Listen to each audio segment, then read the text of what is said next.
महिषासुर में लड़ाई भइल महिषासुर लड़ाई करके शक्ति द्वारा इंद्र को दस शहर इंद्र देवता ही माफ कह के अब भाग के बैले कहूं लाख से मार के सिंहासन छीन लेलो अपने सिंहासन पर जाकर बैठ गई इंद्र से कलश के जाय से भाग गयो इंद्र देव जान बचावे खातिर अपन भाग के चल गए आज जितना नारी लो रहे अवसरा लो रहे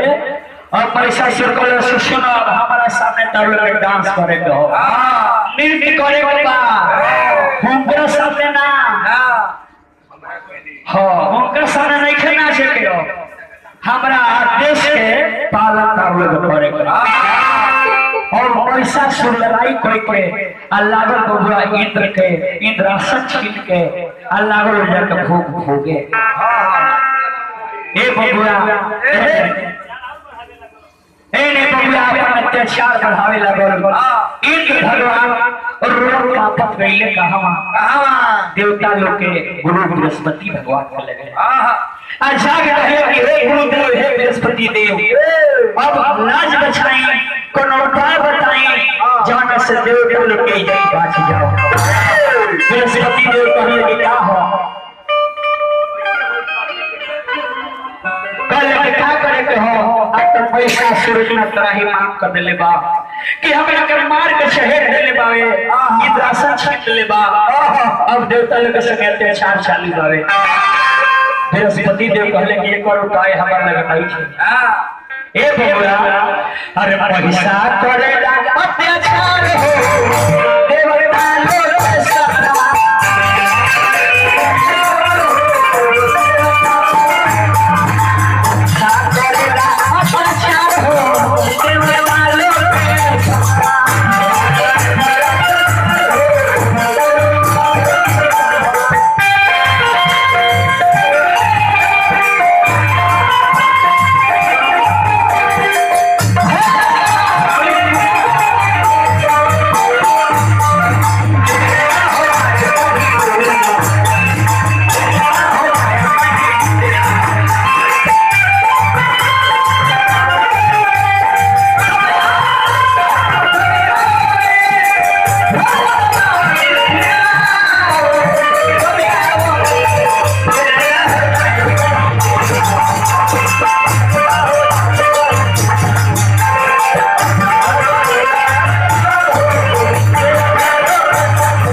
उनका रास्ता छोड़ो उनका के भागा देले बा ए है सारा के भाइयों के पास रख ली है ए है नाचे के कहि गए हाथ से जड़ी हल्ला नाच गान करे के हाथ से जड़ी हल्ला इंद्र के भगवान ओ पार हो इंद्र कह के हे बृहस्पति देव हमरो भगवान सत्तार हो देवा पालो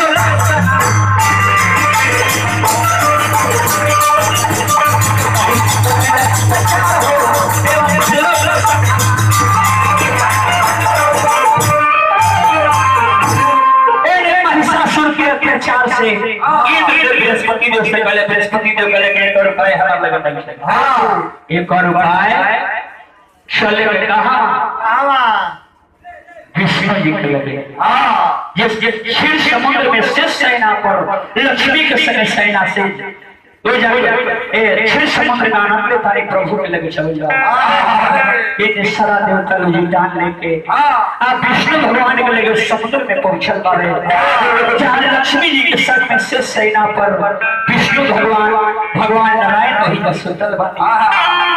सारा देवता लोग जाके आप विष्णु भगवान से कहता कि हे पापी हे पितामह हे परमेश्वर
नारायण हे प्रभु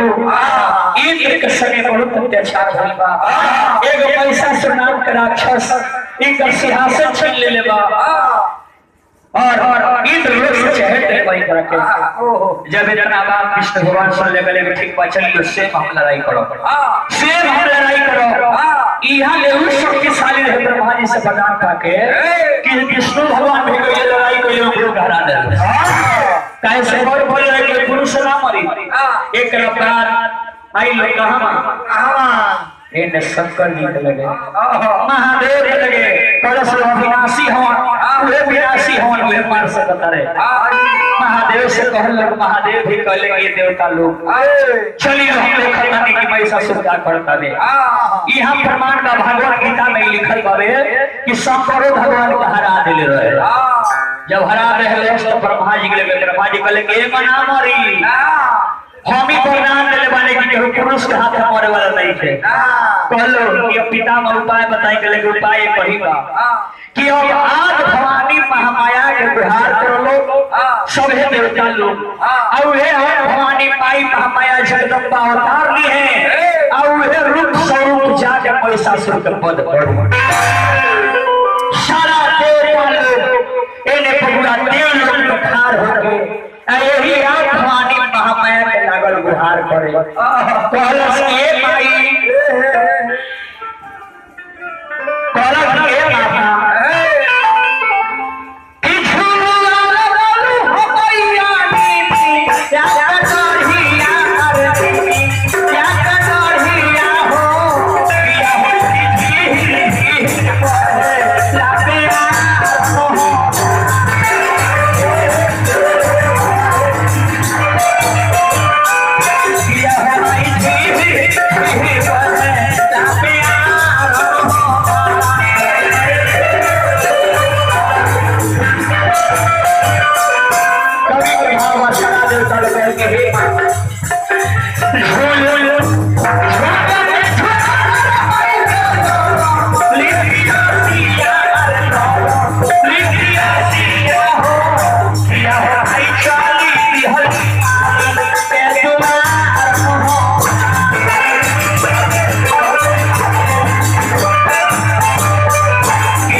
पुरस्कार बा कोटि कोटि पर प्रणाम पाई प्रसन्न पर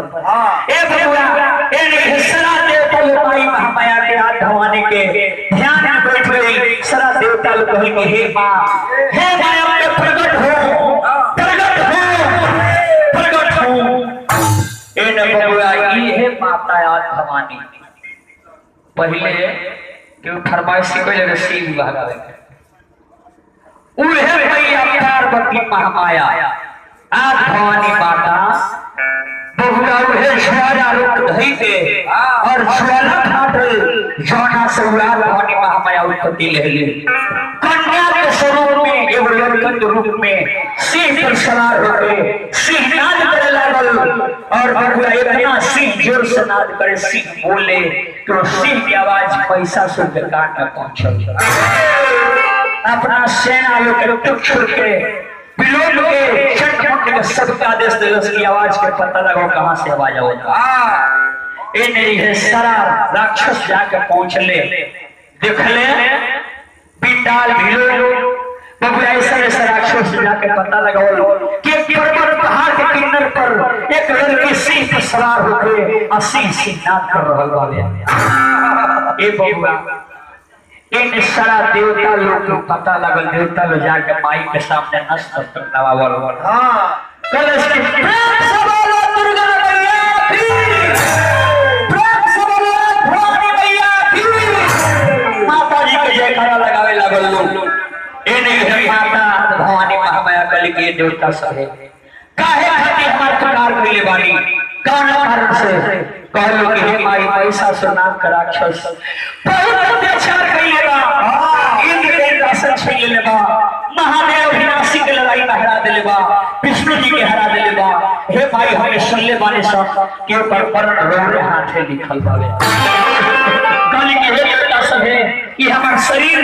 हमार जान रूप बा ई देवता के कामे खाती आई बावे भक्त के रक्षा करे खाती आई बा हम ई काम जरूर पूरा करो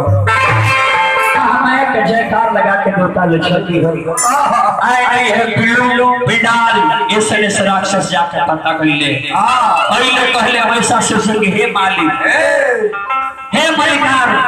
एक लड़की सिंह पर सवार होके और वो सिंहनाद करत आवे उहे आवाज आ रहल बावे महिषासुर देखलस कहले से ठीक बा जाके लड़की से कह दे का इच्छा बा कि कौन कारण से लड़की सिंहनाद करता ओकर सवारी सिंह गावे पे। हां जाके कह दियो लड़की से, जाके पूछो लोग कि हे लड़की तहर का इच्छा बा रे। इहे धानी महामा कहली रे चंडाल रे राक्षस तोरा से मतलब तोनी से नहीं थे, जाके अपना मालिक भेज सकता ओकरा से मतलब ओकरा से लड़ाई करब हम ओकरा के हम पद करे खातिर आइल बानी ओकर नाश विनाश करे खातिर आइल। ओहे कोई डाल भी लोग बैसने से राक्षस जाके कहले मंत्री लोग कहल कि हे महाराज राक्षस राज वो लड़की लोग से लड़ाई करे के चाहत हरी। महिषासुर राक्षस कुल में जन्म ले रहे ओकर बुद्धि कुबुद्धि हो गई रहे। कल से लड़की हमरा से लड़ाई करी है। कल पिछले की तरह लड़की के दशा बताओ लोग कि कौना दशा से लड़की बिया। सारा राक्षस जाके पहले कि हे महिपाल लड़की के रूप को वर्णना हुई विश्व सुंदरी लड़की बाड़ी और रूप से सोना बाड़ी रूप महीने रूप बावे रूप की कहां ले बड़ाई पड़ी हो। महिषासुर कलश के जाओ लड़के से कह लड़ाई ना करे के हे माता और रूप कलश ना कह के राक्षस कलश की कह लड़ाई ना करे के हमरा से सगाई पड़े के यानी शादी कई के रानी बन कर आके हम जाके फिर मंत्री लोग कहो माता कहली कि छोरे चंडाल यारे पापी जाके अपना मालिक से कह दे महिषासुर से कह दे कि हमरा से लड़ाई करो और लड़ाई में जीत जाई तब हमरा से शादी कर ली। ए बबुआ अच्छा हां ठीक ए बबुआ ए जाके देवता लोग इने राक्षसी हजार पहले महिषासुर से माता सब सुनली है माता से जाके अशब्द जाके बोले लोग कि तरह से लड़ाई ना उस लगाई करके चाहता है कहले कि जा ओकर नाश अब चली आई बा अंत कर चली आई बा पापी के नाश घर लगने घड़ा भी बन जाला जाके कह दो लोग कि अब ओकर अंत आ गइल बा। जाके राक्षस ने समझावल बुझावल कहल पैसा से करो कि स्वयं हम चलता नहीं अच्छा फिर पहुंचले महामाया के लगे आए आज भवानी महामाया से कलश की ही लड़की हे सदरी हम तारा से लड़ाई करे ना हम तारा से प्रेम की बात कहे आगे और महिषासुर पापी रहे मन में पाप भर रहे ओकर नाश तो छैल ही रहे हाजी त कहत का कि हम तोहरे पर दिल से कलश के लड़की और हम तोहरे पर दिल से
कहे कर रहे हाँ माता जगदम्बा कहली कि छोरे पापी अब तोर हाथ लिखल बा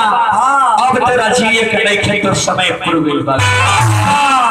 महिषासुर वाले कहे महिषासुर ते हमरा से लड़ाई कर और लड़ाई में हमरा से विजय पा जेबो यानी जीत जेबो तारा से सगाई करब तारा से विवाह करब इन्हें महिषासुर से कहले कि जाके लड़ाई की तैयारी करो इन्हें महिषासुर कॉलेज स्कूल लड़की के बहुत गुमान बा बहुत घमंडिया है लड़की बिया हम तो चाहत नहीं है कि ओकरा के नौकरानी ना रानी महारानी बना के राखी कि लड़की चाहत नहीं खे वो लड़की से लड़ाई हुई हो सारा मंत्री लोग रहे देखिए दुनिया में बिगाड़े खातिर बहुत लोग के हाथ होला केहू नेता बाउर होला लेकिन कर्जकर्ताओं का बिगाड़ देवे काहे बबुआ बोरी में फूले में कुछ कान न भर के ओही लड़िया पैसा से के मंत्री भर लगे कि महाराज अरे दुनिया के राजा अरे सामने ब्रह्मा विष्णु ना ठटले ना समझ ले रो रखे अरे बताइए वो नारी ललकार ले भी और नारी के ललकार स्वीकार करने वाले पहले के स्वीकार बहु नारी से लड़ाई हमार हुई लगले अपना बारी बारी मंत्री के भेजे लड़े खातिर जे जाए लागल वो माई के सामने माई लगले पपियर राक्षस का नाश कर एगो कमर ली दूगो कमर ली चारों कमर ली यही करते करते जब महिषासुर के मंत्री मंडल में पहुंच गई जब मंत्री श्रेष्ठ मंत्री रहले पीढ़ों मंत्री रहले वो जब मरा गई महिषासुर का चिंता हो गई कि आखिरी लड़की कौन दियो जब हमारा राक्षस राज इतना विशाल विशाल राक्षस के शक्तिशाली दानव पे वो मार देलो वो कड़ा चिंता रहे डर रहे लेकिन तब रहल वो जानो तक लड़की के हाथ में हमार मृत्यु बा हम मर जाए आप सवार बावे तब पापे दुनिया में ढोल के हो आवे दिल बाबू लास्ट मेरा महिषासुर पहुंचल इन्हें माता देखली विकराल रूप धारण करके तबे देवता कहल कि हे माई हे मातारी रूप धारण करो और देवता अपने लागल शक्ति प्रदान करे महामाया है देवता लागल अपनी शक्ति प्रदान करे सरकार त्रिशूल दे रहले ब्रह्मा जी के मंडल दे रहले ए बबुआ इंद्र अपना वज्र रहले सारा देवता अपना शक्ति अस्त्र शस्त्र दे देले से माई के कहलो कि हे माई अबे पापी के तू मारो तो माई कहली का देवता लोग कहल कि हे माई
शस्त्र प्रदान करके एने माई विकराल रूप धारण कर लेली आ कहली कि महिषासुर तो नाश पावे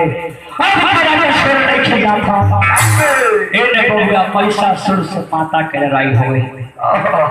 यहाँ ले प्रमाण बा कि महिषासुर जब प्रकट से बात छोड़े धनुष से बात छोड़े ये माता दुर्गा के शरीर में सारा शरीर छेद हुई है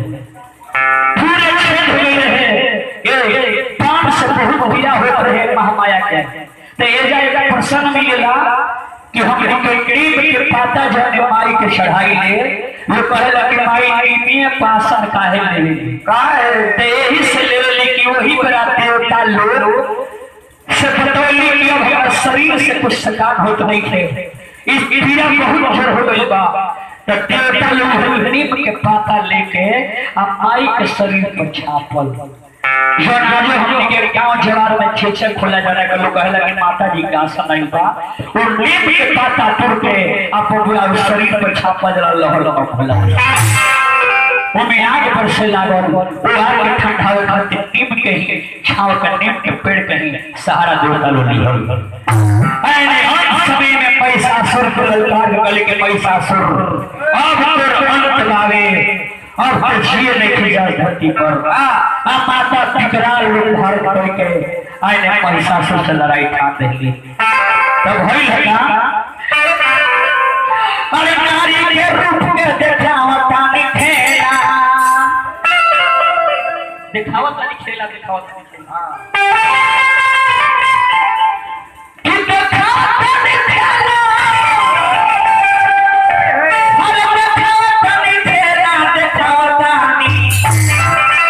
महिषासुर से डरली नारी समझने वाले हमारा अब ना समझने वाले तब तेरा खेला दिखावा था नहीं अरे नारी के तुम्हें देखा नारी के तुम्हें देखा नहीं खेला ये बाबूला बिसुरिया पर धारा से देखती हमें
माता जी के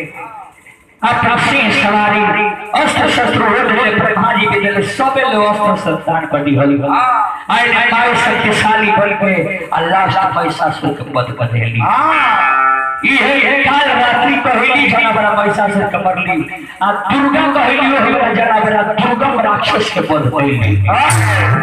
महिषासुर के काल रात्रि बन के वध कइली आ दुर्गम राक्षस के मरली ओकरा दुर्गा कहा गई ये बबुआ कहानी तरीके समाप्ति हो गई आवत तक घटना का लक्ष्य छटने का